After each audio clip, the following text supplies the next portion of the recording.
ఉమ్మడి ఉత్తరాంధ్ర జిల్లాల ఉపాధ్యాయ నియోజకవర్గం, ఉమ్మడి ఉభయ గోదావరి జిల్లాల పట్టభద్రుల నియోజకవర్గం, ఉమ్మడి కృష్ణా, గుంటూరు జిల్లాల పట్టభద్రుల నియోజకవర్గ స్థానాలకు ఈ నెల 27న ఎన్నికలు జరగనున్నాయి. ఈ జిల్లాల పరిధిలోని ఉద్యోగులకు ఎన్నికల సంఘం క్యాజువల్ లీవ్ను ప్రకటించింది. దీంతో ఉద్యోగ ఉపాధ్యాయులు తమ ఓటు హక్కును వినియోగించుకునేందుకు అవకాశం కల్పించింది. ఉత్తరాంధ్ర ఉపాధ్యాయ నియోజకవర్గంలో 10 మంది అభ్యర్థులు బరిలో ఉన్నారు. 123 పోలింగ్ స్టేషన్స్లో పోలింగ్ జరగనుంది. 22,493 మంది ఓటర్లు ఉన్నారు. 13,503 మంది పురుషులు, 8,985 మంది మహిళలు ఉన్నారు. శ్రీకాకుళం, విజయనగరం, విశాఖపట్నం జిల్లాల పరిధిలో ఎన్నిక జరుగుతోంది. యూటీఎఫ్ నుంచి కోరెడ్ల విజయగౌరి, ఏపీటీఎఫ్ తరపున పాకలపాటి రఘువర్మ, పీఆర్టీయూ నుంచి గాదె శ్రీనివాసులు నాయుడు పోటీ చేస్తున్నారు. ఉమ్మడి ఉభయ గోదావరి జిల్లాల పట్టభద్రుల నియోజకవర్గం నుంచి 34 మంది అభ్యర్థులు పోటీలో ఉన్నారు. టీడీపీ అభ్యర్థి పేరాబత్తుల రాజశేఖర్, పీడీఎఫ్ అభ్యర్థి డివి రాఘవుల మధ్యనే ప్రధానంగా పోటీ ఉంటుంది. మొత్తం 3,14,984 ఓట్లు ఉంటే 1,83,347 మంది పురుషులు, 1,31,618 మంది మహిళలు ఉన్నారు. 19 మంది ట్రాన్స్జెండర్స్ కూడా ఉన్నారు.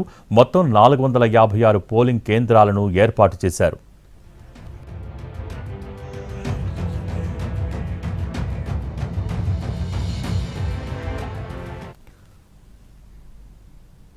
ఉమ్మడి కృష్ణా, గుంటూరు జిల్లాల పట్టభద్రుల నియోజకవర్గంలో 30 మంది అభ్యర్థులు బరిలో ఉన్నారు.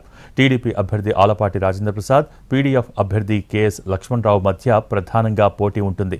మొత్తం 3,46,529 ఓట్లు ఉన్నాయి. మొత్తం 416 పోలింగ్ కేంద్రాలను ఏర్పాటు చేశారు.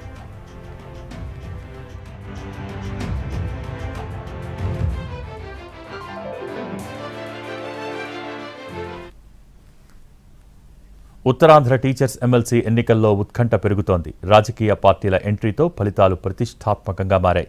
ఏపీటీఎఫ్ అభ్యర్థికి టీడీపీ, జనసేన సంపూర్ణ మద్దతు ప్రకటించాయి. కూటమిలో చీలిక రావడంతో పీఆర్టీయూకి బీజేపీ సంఘీభావంగా తెలిపింది.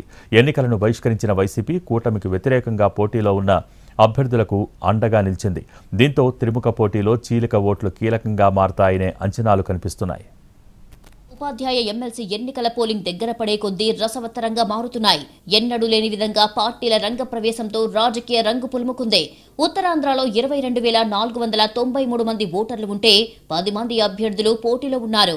ఏపీటీఎఫ్, పీఆర్టీయూ, యూటీఎఫ్ మద్దతుగా నిలిచిన అభ్యర్థుల మధ్య ఫైట్ నడుస్తోందనే అభిప్రాయం ఉంది. త్రిముఖ పోటీలో సిట్టింగ్ ఎమ్మెల్సీ పాకలపాటి రఘువర్మ, మాజీ ఎమ్మెల్సీ గాదె శ్రీనివాసుల నాయుడు, పీడీఎఫ్ తరపున కోరెడ్ల విజయగౌరి హోరాహోరీగా తలపడుతున్నారు. దీంతో ముగ్గురు అభ్యర్థుల బలాలు, బలహీనతల మీద విస్తృతమైన చర్చ జరుగుతోంది. సిట్టింగ్ సీటు నిలబెట్టుకోవడం కోసం ఏపీటీఎఫ్ విశ్వ ప్రయత్నం చేస్తోంది.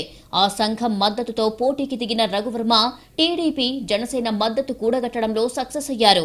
పీఆర్టీయూ నుంచి బరిలోకి దిగిన మాజీ ఎమ్మెల్సీ శ్రీనివాసుల నాయుడు చాప కింద నీరులా ఈక్వేషన్ వర్కౌట్ చేశారు. ఆయనకు సంపూర్ణ మద్దతు ప్రకటించిన బీజేపీ కూటమి ధర్మానికి సైతం చీలిక తెచ్చింది. టీడీపీ, జనసేన మద్దతు వల్ల రఘువర్మకు ఎంత అడ్వాంటేజ్ వచ్చిందో బీజేపీ అండగా నిలవడంతో పీఆర్టీయూ అభ్యర్థికి అంతే బలం పెరిగింది. మొదటి నుంచి టీచర్ ఎమ్మెల్సీ ఎన్నికలకు బాయ్కాట్ చేసినట్టు ప్రకటించి కూటమి అభ్యర్థిని వ్యూహాత్మకంగా ఎదుర్కొనేందుకు వైసీపీ రెడీ అయ్యింది. పీఆర్టీయూ అభ్యర్థి శ్రీనివాసుల నాయుడుకు పరోక్షంగా సహకరిస్తోందనే అభిప్రాయం ఉంది. యూటీఎఫ్ తన సొంత బలం, పీడీఎఫ్ పరిధిలోని వివిధ ఆర్గనైజేషనల్ అండతో గట్టి పోటీ ఇచ్చేందుకు రెడీ అయ్యింది.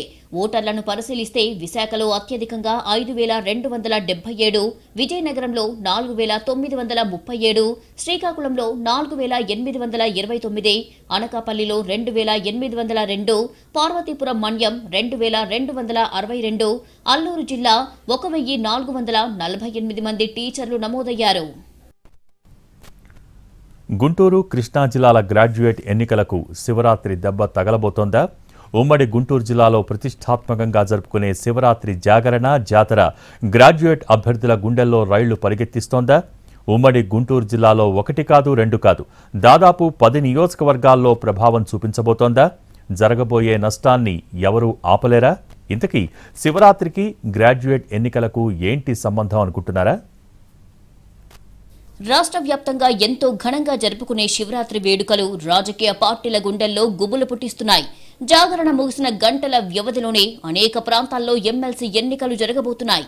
ఇందులో ఉమ్మడి గుంటూరు జిల్లా గ్రాడ్యుయేట్ ఎమ్మెల్సీ ఎన్నికలు ఉన్నాయి. కృష్ణా, గుంటూరు జిల్లాల పరిధిలోని 33 నియోజకవర్గాల పరిధిలో ఎన్నికలు జరగబోతున్నాయి. శివరాత్రి ముగిసిన గంటల్లోపే ఓటర్లు పోలింగ్ బూత్లకు క్యూ కట్టాలి. రాత్రంతా ప్రభలు, జాగరణలతో అలసిపోయే ఓటర్లు పోలింగ్ బూత్లకు వెళ్తారా అన్నది అభ్యర్థులను వేధిస్తోంది. ఉమ్మడి గుంటూరు జిల్లాలో అమరావతి, కోటప్పకొండ, క్వారీ జాతర, గోవాడ జాతరతో పాటు అనేక శైవ క్షేత్రాల్లో జాగారం చేస్తారు. ప్రభను ఎంత పవిత్రంగా అయితే కొండ మీదికి తీసుకొస్తారో తిరిగి తమ ప్రాంతానికి అంతే పవిత్రంగా తీసుకువెళ్లాలి అనేది ప్రభ నిర్వాహకుల ఆలోచన. దాన్ని అనుసరిస్తూ వందలాది మంది యువకులు కూడా ప్రభలు చుట్టే ఉంటారు. దీంతో అనేక మంది గ్రాడ్యుయేట్ యువకులు పోలింగ్ కు దూరమయ్యే పరిస్థితి ఉంది. దాదాపు 10 నియోజకవర్గాల్లో శివరాత్రి దెబ్బ ఎమ్మెల్సీ అభ్యర్థులకు తగలబోతుందని లోపల అభ్యర్థులు టెన్షన్ పడుతున్నారు. పీడీఎఫ్ అభ్యర్థికి ఈ ఎఫెక్ట్ అంతంత మాత్రమే ఉండొచ్చు. ఎందుకంటే పీడీఎఫ్ అభ్యర్థికి ఎక్కువ శాతం ఓట్లు యూటీఎఫ్, ఉద్యోగ సంఘాలు, ఉపాధ్యాయుల ఓటు బ్యాంకుతో ఎన్నికలకు వెళ్లారు. ప్రభలతో ఊరేగి డాన్సులు, కోలాటాలు చేస్తూ మద్యాన్ని ఎంజాయ్ చేసే యువత గ్రాడ్యుయేట్ ఓటర్లుగా తమ ఓటు హక్కు వినియోగించుకుంటారా లేదా అన్నదే ఇప్పుడు అసలు ప్రశ్న. దాదాపు 3.5 లక్షల గ్రాడ్యుయేట్ ఓటర్లలో ఎంత శాతం ఓటింగ్ నమోదవుతుంది అనేది ఉత్కంఠ రేపుతోంది. 60 నుంచి 65% ఓటు హక్కు వినియోగించుకుంటే అది కూటమి అభ్యర్థికి మైనస్ అయ్యే అవకాశం ఉంది. అయితే ఇప్పటికే కూటమి అభ్యర్థి గెలుపు నచ్చని కొందరు నాయకులకు శివరాత్రి దెబ్బ అనుకూలంగా మారే అవకాశం ఉన్నట్లు తెలుస్తోంది. పోలింగ్ శాతం పెరగకపోతే ఎక్కడ తమకు మాట వస్తుందో అని హైరానా పడిన నేతలు శివరాత్రి ఎఫెక్ట్ ను సాకుగా చూపేందుకు రూట్ దొరికిందట. కొన్ని నియోజకవర్గాల్లో కూటమి ఎమ్మెల్సీ అభ్యర్థికి ఓటు వేయించడం కూటమి అభ్యర్థులకే ఇష్టం లేదని ప్రచారం జరుగుతోంది. ఇలాంటి పరిస్థితుల్లో ఓటింగ్ జరగకుండా తాము అడ్డుకోకుండా శివరాత్రి జాతరతో స్వామి కార్యంతో పాటు స్వకార్యం నెరవేరుతుందని లోపల సంతోషపడుతున్నట్లు